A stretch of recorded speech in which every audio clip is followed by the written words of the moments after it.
Going into the fourth game of the second set, Wesley So was leading 2-1. Therefore, Magnus Carlsen had to win this fourth game in order to take the match to a tiebreak. So let's have a look and see what happened in this showdown. By the way, if you haven't seen what happened in the earlier games, particularly game 3, very exciting, then do check out the video I recorded earlier. You'll find the link up there or down there somewhere. Okay, on with game 4. Magnus Carlsen in a must-win situation. And it's a gioco piano, and this was once again not very piano, but very forte. And we see Magnus Carlsen playing a line that he really enjoys, playing an early bishop g5. And it's not just in this opening that he likes this provocative move. He likes to play it in various situations, in the Spanish, sometimes in bishop b5 Sicilians. It's something he really enjoys doing. So basically this provokes black into advancing with g5, and of course this is what he wants for this crunch game. He wants a position where there's no turning back for black. Basically, you've got a sharp position on the board when black feels forced to break this pin and advance with g5. Dingley Wren is very fond of this position and plays knight h7 here. He's played that in a few games, which kind of makes room for the queen. Bishop b6 played by Wesley, preempting d4 and knight a3. Why is the knight going to a3, you might ask? Well, it's a consequence of this pawn move g5. You see the knight wants to bounce around into e3, and that looks at that weakened f5 square. Knight h7 played, so it's a kind of variation on the ding idea.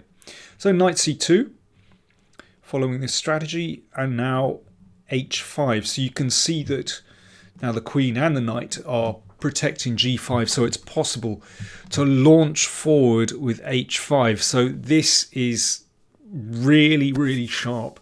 So Magnus has got what he wants, basically. So the threat, of course, is to play h4, therefore h3. And Wesley advances. And g4. On we go. So that gets taken, and bishop g4. So an annoying pin, definitely. But, well, there's plenty going on in this position.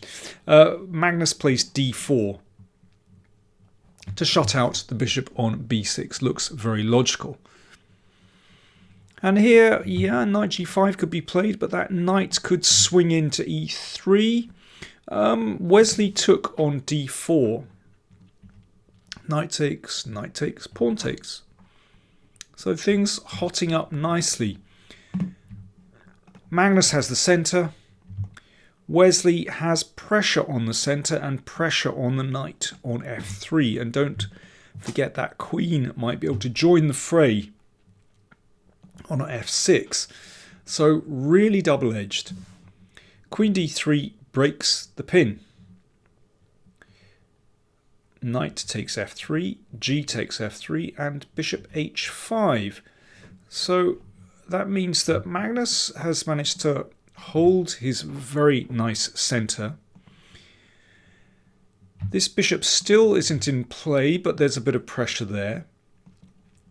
The g file is now open. This bishop looks pretty good. This one doesn't look bad on h2. It's not doing much at the moment, but, well, let's see. I mean, in this kind of situation, of course, both kings need to step aside as quickly as possible. But if king h1, then of course queen f6 hits the pawn on d4, hits the pawn on f3. Not so clever. So that's why Magnus played e5. Well, that looks very logical. Opens the queen up here. Perhaps introduces the idea of e6. I mean, and maybe this bishop can kind of turn in this direction at some point. It looks really scary. Of course, the move we would like to play is black, bishop g6, fails to boom! And there is a pin there. Not so good. So back we go. E5 played. So Wesley plays d5, shutting out that bishop, but that steps back. And then a4 pushes the bishop back. Of course, bishop c2 would be met by bishop g6. And here Magnus thought for about 2 minutes and retreated the bishop to d1. Now, here is a crucial moment in the game. And here I'm going to go on a little bit of a digression. But this is fascinating. After the game, Magnus said, "My intuition was screaming that king h1 wins." So let's have a look. King h1. So pawn takes bishop, rook g1, king here. And at this moment, of course, he looked at queen e3, threatening mate here on h6. Let's draw the arrow. But then the king steps up and stops that. And basically here he sort of gave up his analysis. He didn't calculate any further.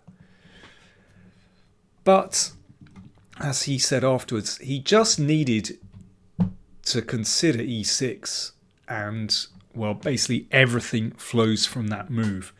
This is crushing, absolutely crushing. Let's have a little look. So it introduces the possibility of bishop e5.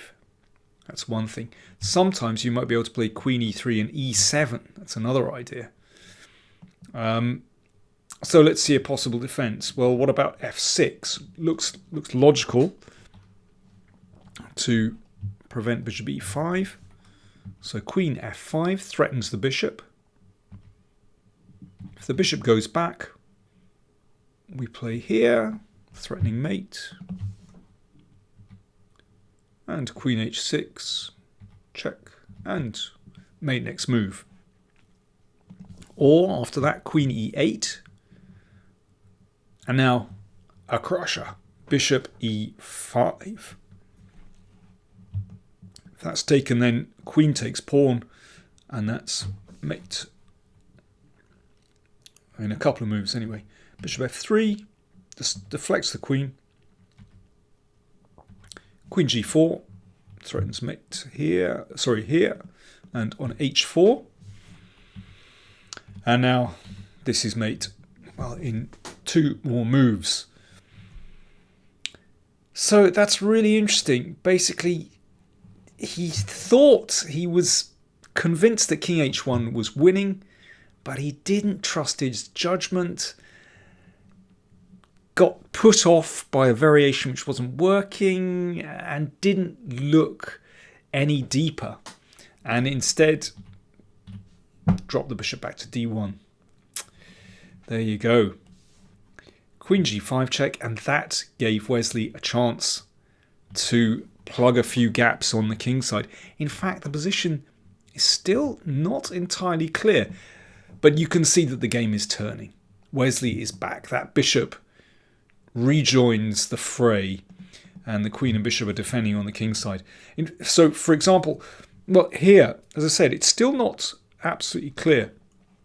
Rook g4 actually would give Magnus a pretty strong attack. But, well, he went in another direction. Queen d2, attacking the bishop, and then f4, which still looks very, very dangerous. You know, if white has a chance to, well, obviously f5 is a threat here, and, you know, possibly bishop c2 and rook g1. But this is a crucial move, f6. Played pretty quickly by Wesley. I think that was what was very impressive, that Wesley was finding these defensive moves really quickly. And basically after f6, this bishop joins the defense. Getting rid of that e5 pawn is important. And yeah, basically black has enough here to defend, so check. Well, you can see the rook is attacked. I mean, if it retreats, then... I mean, black is just basically gaining time against the queen. It's white's king that's going to be in trouble. Yeah, dare I say it, that bishop on d1 has split the rooks, and the reinforcements can't come over quickly enough. So bishop f3, well, an attempt to join them up. And of course, taking here would put white back in the game with that bishop rejoining the struggle. But of course, this is such a key defensive piece. You don't want to exchange that one off. a3. Wow, that a-pawn coming good in this position. And now there's a little flurry of tactics. It's quite funny. After this, Wesley gives up the queen temporarily. Gets a new one. And then that second new queen bounces back to the king side and basically fills the shoes of the old queen. It's quite funny. And everything is pretty secure. Again, it's that bishop on f6 that covers the king that really just shores everything up for black here. And then it's time to get the rooks in. Rook g8. In positions where you exchange up, if you can exchange rooks, that is crucial. That will bring you a step closer to victory. And here, yeah, I mean, you know, maybe Magnus could have, just in practical terms, swung the rook over just to keep the rooks on the board. Instead, he played rook e1. He played that very quickly. But that just encouraged Wesley to bring the second rook over to go for another rook exchange. And yeah, basically, if white avoids that, then black has won a tempo. And you could see that Magnus was kicking himself. He realised that, you know, he'd just made another mistake, basically. And this time he didn't bother moving the rook away. He played rook e6. And Wesley exchanged very gratefully. If pawn takes, then that queen swoops down, and that's a very awkward check to meet. So therefore queen takes. But, you know, things are going really nicely now for Wesley, because that back rank is weak without the rook. And Magnus is in huge trouble. Bishop d1, not looking great. Queen g5. I mean, both players were short of time, but Magnus was that much more on the edge. You know, he didn't have much on the clock at this moment.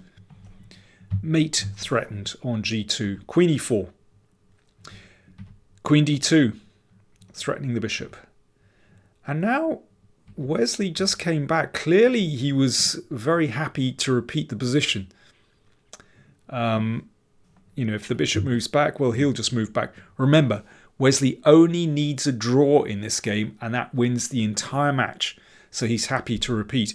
He didn't need to come back to g5. He could have checked here and just rolled on, actually, because there's not a lot that white can do in this position. But he was taking no chances. Queen g5, and why not? This is good, pragmatic chess.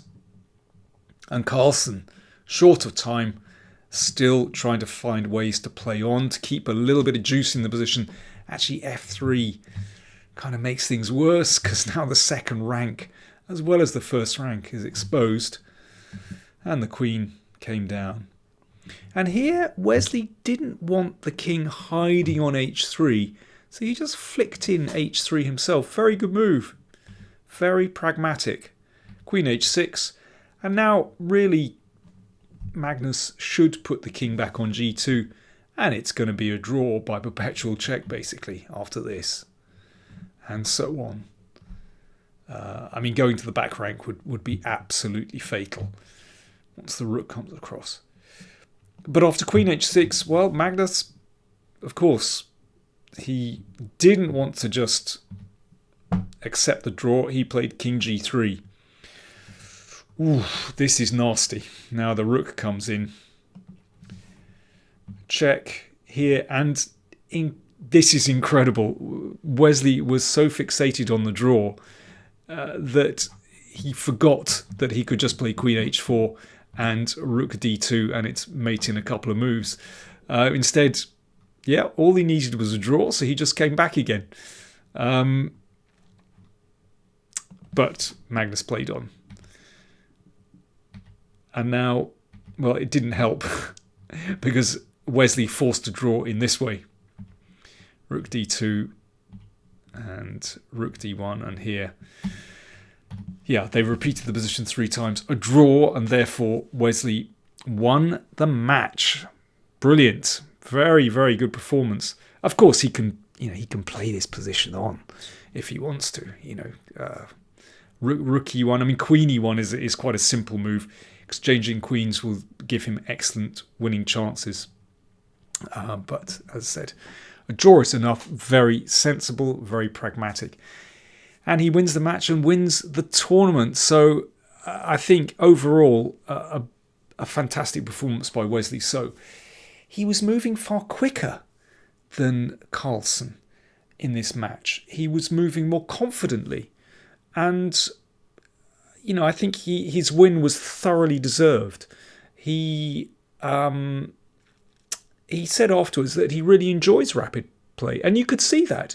He was playing far more evenly than Carlsen. I mean, not just in this match, but in general throughout the tournament. So, yeah, thoroughly deserved. He also said that he sleeps. He was asked about his preparation, and he said he sleeps between 10 and 11 hours a night.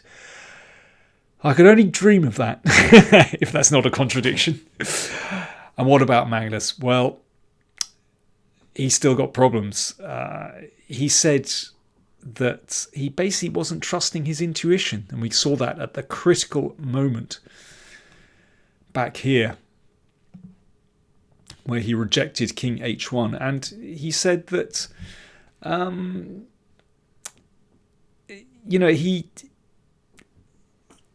he just wasn't quite there. But, I mean, and that's obvious with so many tactical mistakes that he's made, and not just in this match. But he also said although he wasn't trusting his judgment, he didn't feel as disillusioned as in earlier tournaments. So maybe that's a little sign that Magnus is coming out of his deep funk. But for the moment, Wesley is the winner. He's now won 2 of these Play Magnus events, and yeah, thoroughly deserved. So, and he's also said he's looking forward to playing more classical chess, and frankly, I'm looking forward to covering more classical chess as well. Thanks for watching. Some more videos coming soon. I can't speak anymore. Bye now.